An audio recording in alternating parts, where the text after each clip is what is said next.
శ్రీకాకుళం జిల్లా ఇచ్చాపురం నియోజకవర్గంలోని బెంతువరియా కులస్తులు తమకు కుల ధృవీకరణ పత్రం మంజూరు చేయాలని కోరుతూ భారీ ర్యాలీని నిర్వహించారు. గత 22 రోజులుగా కుల ధృవీకరణ పత్రం మంజూరు చేయాలని డిమాండ్ చేస్తూ రిలే నిరాహార దీక్షలను కవిటి మండల కేంద్రంలో నిర్వహిస్తున్నారు. నిరసన కార్యక్రమాల్లో భాగంగా కవిటి నుండి ఇచ్చాపురం మండలం మీదుగా కంచిలి మండలం వరకు గురువారం భారీ బైక్ ర్యాలీ నిర్వహించారు. ఇచ్చాపురం పట్టణంలో బస్టాండ్ వద్ద మానవహారం నిర్వహించి తహసీల్దార్ కార్యాలయం ముందు బైఠాయించారు. తమకు న్యాయం చేయాలంటూ నినాదాలు చేశారు. రెవెన్యూ అధికారులకు వినతి పత్రాన్ని అందించారు. ఈ సందర్భంగా పలువురు బెంతువరియా కుల ప్రతినిధులు రెవెన్యూ అధికారులతో మాట్లాడుతూ దశాబ్దాలుగా తమను నిర్లక్ష్యం చేయడం ఎంతవరకు సబబు అంటూ ప్రశ్నించారు. బెంతువరియా కులస్తులకు ఎస్టీ కుల ధృవీకరణ పత్రాలు మంజూరు చేయాలని డిమాండ్ చేశారు. కవిట్లో జరుగుతున్న రిలే నిరాదీక్ష శిబిరాన్ని ఇచ్చాపురం ఎమ్మెల్యే డాక్టర్ బెందాలం అశోక్ సందర్శించి సంఘీభావాన్ని తెలియజేశారు. మేము రిక్వెస్ట్ మేనర్ లో చూపిస్తాం. రావాలి తహసీల్దార్ గారు, తహసీల్దార్ గారు, తహసీల్దార్ గారు, తహసీల్దార్ గారు, పట్ల తప్పుడు వైఖరి ప్రవర్తించొద్దు. మీకు మాకు జరుగుతున్న అన్యాయం మీకు తెలుసు కాబట్టి మీరు ఇచ్చిన నివేదికల గ్రౌండ్ లెవెల్ రిపోర్ట్ ఆధారంగానే ఈ రోజు రాష్ట్ర ప్రభుత్వాలు నిర్ణయాలు తీసుకుంటాయి. కాబట్టి దయచేసి బెంతువరియాలు తర్వాత ఇంకొక విషయం ఏంటంటే నకిలీ బెంతువరియాలంట. నకిలీ బెంతువరియాలు మేము కవిటి కంచిలి ఇచ్చాపురం మండలాల్లో మాత్రమే నివసిస్తున్నాం. మేడియాపుట్టి మండలంలో పడ్డాను గ్రామంలో తప్పితే ఇంకెక్కడ మా తొలక కమ్యూనిటీ లేదు. మా కమ్యూనిటీ మా జ్యూరిడిక్షన్ మాకు తెలుసు కదా. మా పిల్లల్ని ఎవరు ఉచ్చి పెళ్లి చేసుకుంటామో వాళ్లే మా కమ్యూనిటీ. అట్లాంటి వాళ్ళని ఎక్కడో నకిలీ బెంతురియా సర్టిఫికెట్లు కాసులకు కక్కుర్తనేటువంటి రెవెన్యూ అధికారులకు ఇస్తే వాళ్ళకి ఇబ్బంది చేయి వాళ్ళని సస్పెండ్ చేయాల్సింది పోయి ఏకంగా కులాన్నే బెంతురియా కులం లేదని చెప్పేసి రెవెన్యూ అధికారుల చేత తప్పుడు డాక్యుమెంట్ సృష్టిస్తున్నారు. 2014లో నేను ఎమ్మెల్యేగా ప్రమాణ స్వీకారం చేసిన తర్వాత బెంతురియా సమస్య గురించి నేను ఎన్ని రకాలైనటువంటి కార్యక్రమాలు చేశానో కూడా మీకు తెలియజేయాల్సినటువంటి బాధ్యత కూడా మాకుంది. ఎందుకంటే ఆ రోజు 1999లో ప్రత్యేకమైనటువంటి మెమో ఇచ్చి ఆ రోజు మీకు సర్టిఫికెట్లు ఇచ్చినటువంటి ఘనత ఆ రోజు తెలుగుదేశం పార్టీకి ఉందన్న విషయాన్ని మీ అందరూ కూడా గుర్తు చేస్తున్నాను.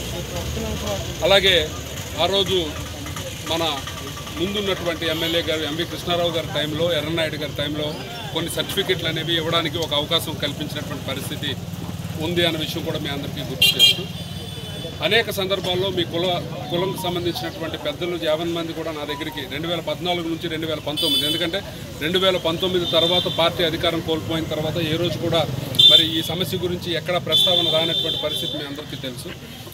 2014 నుంచి 2019 వరకు నేను విద్యాసాగర్ అనే ఐఏఎస్ ఆఫీసర్ దగ్గర నుంచి రావెల కిషోర్ బాబు గారు అనే మినిస్టర్ వరకు, అలాగే అక్కడ ఉన్నటువంటి రావత్ గారి దగ్గర నుంచి, సిసోడియా దగ్గర నుంచి, గిరిజా శంకర్ వరకు, లాస్ట్కి సతీష్ చంద్ర వరకు కూడా మీ కుల పెద్దలను తీసుకుని నేను ప్రత్యేకంగా కూడా వెళ్ళడం అనేది అప్పుడు జరిగింది.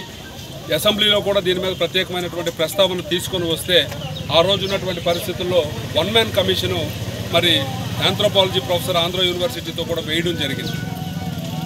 ఆ రోజు నేటివిటీ గురించి కూడా మీరు ఇలాగే ధర్నా ఆ జంక్షన్లో మీరు చేసినప్పుడు కూడా నేనే ప్రత్యేకంగా వచ్చి నేటివిటీ మీకు తీసుకొస్తానని చెప్పి మాట ఇచ్చిన వారం రోజుల్లో మీకు నేటివిటీ కూడా తెచ్చినటువంటి ఘనత ఆ రోజు తెలుగుదేశం పార్టీలో ఉన్నటువంటి మాకు ఉందనే విషయం నేను చెప్తున్నటువంటి పరిస్థితి.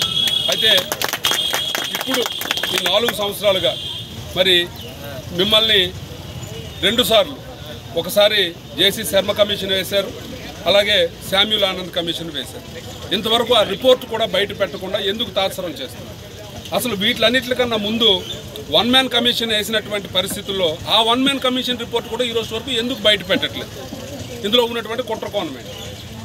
సరే, చాలామంది, ఎందుకంటే నేను కూడా ఇక్కడ ఉన్నటువంటి నాయకులకు కూడా ఒక సలహా చెప్తున్నాను. పోరాటం రాజకీయం చేస్తే మన ఉనికి మనం కోల్పోతామన్న విషయాన్ని ఇక్కడ ఉన్నటువంటి నాయకులందరూ తెలుసుకోవాల్సినటువంటి ఇది ఒక కులం కోసం, ఒక జాతి కోసం పోరాటం. ఈ జాతి కోసం పోరాటాన్ని రాజకీయం చేస్తున్నటువంటి సందర్భంలో అనేక రకమైనటువంటి దాడులు తీయడం వల్ల కొన్ని సమస్యలు మీకు కూడా ఉత్పన్నం అవుతున్నాయి. దయించి మీ ఈ పోరాటాన్ని, ఎందుకంటే మా సంపూర్ణ మద్దతు తెలుగుదేశం పార్టీ తరఫున మీకు ప్రకటిస్తున్నాం 100%. ఎందుకంటే ఇది ఒక న్యాయమైనటువంటి ఒక పోరాటం, ఒక 25-30 వేల మంది జనాభాకు సంబంధించినటువంటి పోరాటం.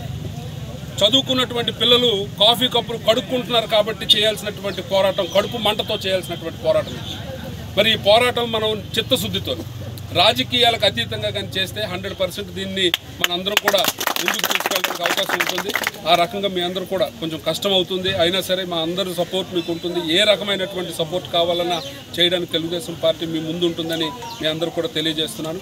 భగవంతుడు ఆశీర్వదించి 2019 దాకా కాకుండా 2024లో కానీ మంచి మెజార్టీతో కానీ తెలుగుదేశం పార్టీ అధికారంలోకి వస్తే 2014 నుంచి 2019 వరకు ఎంత చిత్తశుద్ధితో పనిచేశానో అంతకన్నా చిత్తశుద్ధితో పనిచేసి మీరు ఏదైతే కోరుకుంటున్నారో ఆ కోరుకున్నటువంటి కార్యక్రమం సాఫల్యం అయ్యేలాగా నా వంతు ప్రయత్నం నేను చేస్తానని తెలియజేస్తున్నాను.